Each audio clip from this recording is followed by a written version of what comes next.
The standard upon which all battle armor will be measured against is the Clan Elemental battle armored suit. But the battle armor suit is really kind of half the story because it's the true-born phenotype of Elemental Warrior inside that really brings out its full potential, making the Elemental unit both a feat of brilliance in both engineering and biological, engineering. What's up, everybody? I'm James. Welcome to Mechanical Mayhem. When it comes to the Elemental battle armor, we need to both look at the battle armor itself and the warrior phenotype elemental within. Because while, yes, a standard human could make use of the battle armor, it is designed for the giant elemental warriors, and as such, you would never be able to really bring out the full potential of the suit, and you'd be a bit hampered. So, let's go to the beginning of elemental battle armor and, its infantry origins, the warrior type within.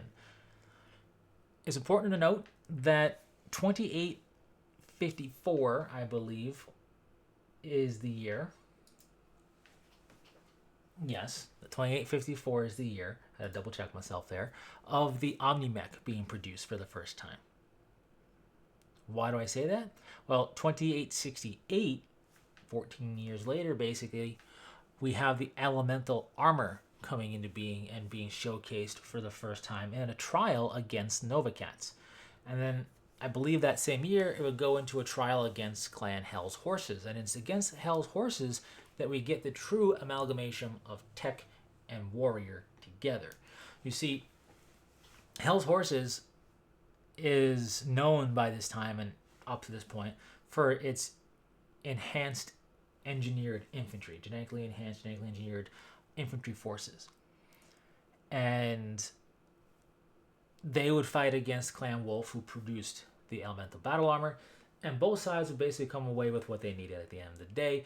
Clan Hell's Horses would be able to make elemental battle armor from this trial, and Clan Wolf would have genetic data they need to eventually create the elemental phenotype. Now, who exactly made it is immaterial, but the point is it would take that confrontation to have the biological side of the elemental suit, if you will, the elemental unit, how about that, come to fruition. So, over the course of generations, we would get the elemental warrior phenotype. So let's discuss the biological aspect of this unit first. Elementals are genetically engineered, true-born infantry warriors. They are the largest of the phenotypes, and therefore they're also physically the strongest with the best endurance and stamina, and they're fast. They're a force to be reckoned with outside of their armor. It would take dozens of generations to truly kind of hone in to perfection, you could say, the elemental phenotype of warrior. And to put into perspective, elementals at full height, if you will, full-grown elementals stand between 2 to 2.5 meters mostly, which is roughly 8 feet-ish, which is large and imposing.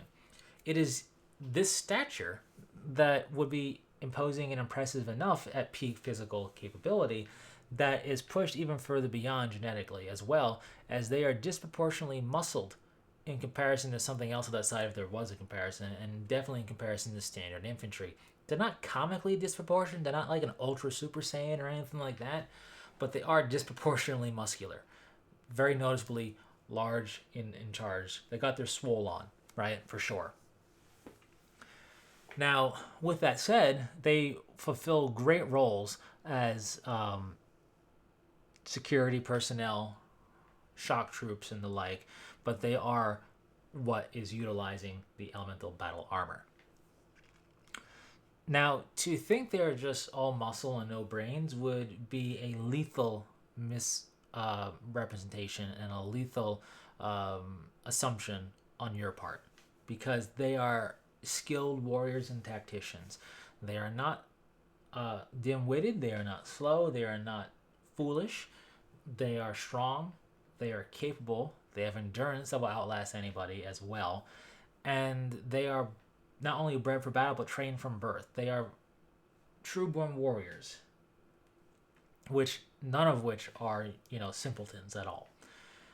Case in point, we would have several that would eventually go on, or, not eventually, but will go on to become Khans of their respective clans. Hell's Horses had a Khan elemental. Smoke Jaguar has had a few, I believe. And one would become Ilkhan, which is the leader of all the clans.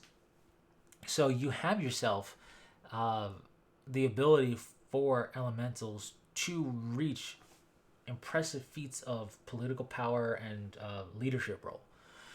There is a bias against them, however, for this, which is why most do not rise above the rank of Star Commander. And this bias is because, supposedly, officially, and there is some legitimacy to this, if I could speak, they have a hard time keeping up with the swifter moving mechs, right? They are infantry officers. They have an infantry perspective, both literally on the ground and, in that capacity. Whereas a mech warrior quite literally sits higher, can see more, survey more of the battlefield, keep up with more stuff. There's also a bias in favor of mech warriors. But regardless of that, it has nothing to do with their merits of intellect or leadership capabilities. So that is the biological elemental, a force to be reckoned with outside of the suit. Being that they are a True-born warrior, that means during their time in training they can wash out. If they wash out of True-born warrior training, as I mentioned in the True-born video, they don't get killed or anything, but they go into the civilian population. And for elementals, that pretty much usually means going right to the laborer caste because of their incredible strength and endurance. It just would make sense, right? But, that's not the goal of an elemental at all. So, with the biological understood in the lore, let's look at the armor itself. So the armor was developed by Clan Wolf utilizing suits from Clan Goliath Scorpion. These were known as water elemental mining suits, or underwater mining suits, that already had the foundational stuff within them to make great battle armor. They had armor musculature, full-on life support, and air supply system, atmospherically sealed to operate in extreme conditions. All this just needed to be added to and modified and improved upon by Clan Wolf for a militaristic role. They slap on some jump jets for testing, which would stay, equip it with some weaponry, make its life support more advanced, add a hard gel system, which we'll come back to, and incorporate similar kind of HUD capabilities, heads-up display stuff, and sensors and whatnot that you would see in mechs. And you have yourself a formidable suit. Now, this suit obviously is going to be bigger than 8 feet because you have to fit an 8-foot warrior roughly in it, right? On top of that, it's going to be quite heavy. So elemental battle armor weighs in at about 1,000 kilograms, which is 2,200 pounds-ish, roughly.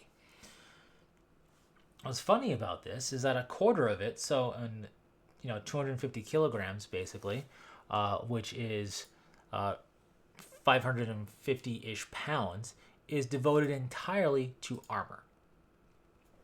So 1/4 of the weight of the suit, you could say, is armor. And that's a lot of armor. Then we have, the armor musculature and sensors and life support and all the other systems on board, including the war gear. So the classic quintessential elemental battle armor that we see in the older TRO 3050, which technical raid out 3050, and like we see in a lot of art, comprises 3 ranged weapon systems and a melee hand, a grasping, crushing hand. So what we have is a detachable SRM-2 pack that is able to have 4 missiles total.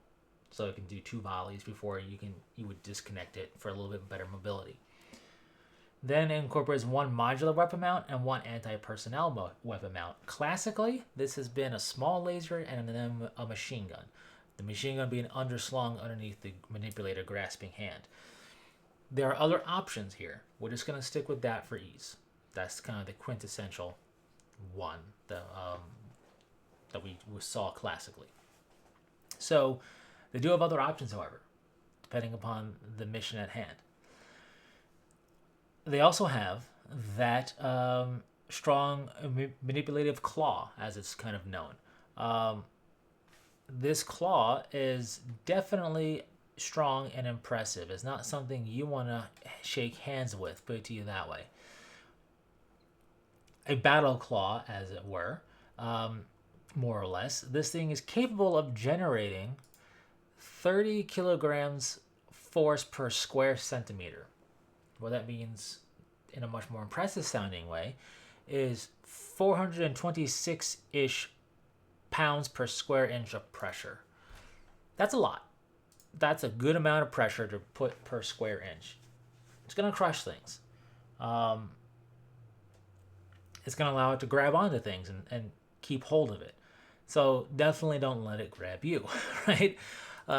This thing can quite literally rip open mech armor plating and tear chunks apart and cement itself on a mech once it jumps onto it. So, speaking of jumping onto it, it does incorporate jump jets that allow it to bound across the battlefield at 90 meters per jump, which is roughly 295 feet, almost 300 feet per jump, which is pretty dang good if you ask me. And it needs to be because elementals are very slow when it comes to walking. I feel like this is something they could retcon and fix if they so desired. But the top speed of an elemental running is not impressive. It is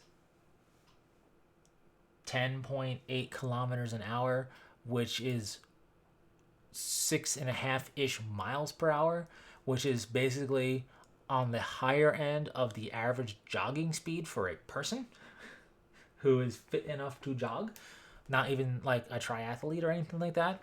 So definitely slow. But that's why they have their jump jets. They bound across the battlefield a lot when they are on their own movement. This is what gave them their Innisphere designation of Toad, because they were witnessed to literally be hopping across the battlefield like this, bounding across on their jump jets. This is all well and good, but how does this make it the pinnacle, the standard upon which all battle armor is measured? Well, it's that survivability, and it's that power. Like I mentioned, a quarter of its weight is armor alone. It also incorporates a hard gel system on top of its life support system. Hard gel can be utilized as a makeshift bandage, crude makeshift bandage for sealing up any size wound, more or less, and keeping you from bleeding out. It also is utilized to seal punctures in the armor itself. How good is it? Hard gel is used on starships to seal starship hulls for repair. That's how good it is. So it's going to work just fine in sealing up elemental battle armor suit punctures. That plus a robust warrior within and a robust life support system and sensors means that it's no wonder the Innisphere thought they might be facing aliens when they first faced the clans. And that is exactly what they thought. And the elemental battle armor definitely helped them give that thought process. Why? Well, I'm sure when they saw battle armor bounding across the battlefield, a lot of the Innisphere warriors scoffed and would probably relegate anti-infantry equipment to deal with them. And that would have no effect. So then, out of frustration, it's been documented, not just frustration, of course they would do this, but because the standard anti-infantry would not work against this battle armor, they fired off a medium laser into one of these elemental warriors. Not only did the elemental warrior withstand the hit, it kept on fighting. This horrified the warriors of the Innisphere, because if they can't stop this infantry, what hope do they have against the combined might, more or less, concept-wise, right? This is before they knew about the clans and that they were indeed humans and the quirks and everything. So this helped really push forward the idea that we're dealing with aliens, maybe, which is kind of hilariously great. So that is the elemental battle armor. It is very robust, very capable. Its biggest weakness is its walking speed or running speed, which I feel like, given all the armor musculature and the way power armor, which battle armor is like even more protective power armor more or less, has been viewed and done lately in all the other settings, that this speed could be increased.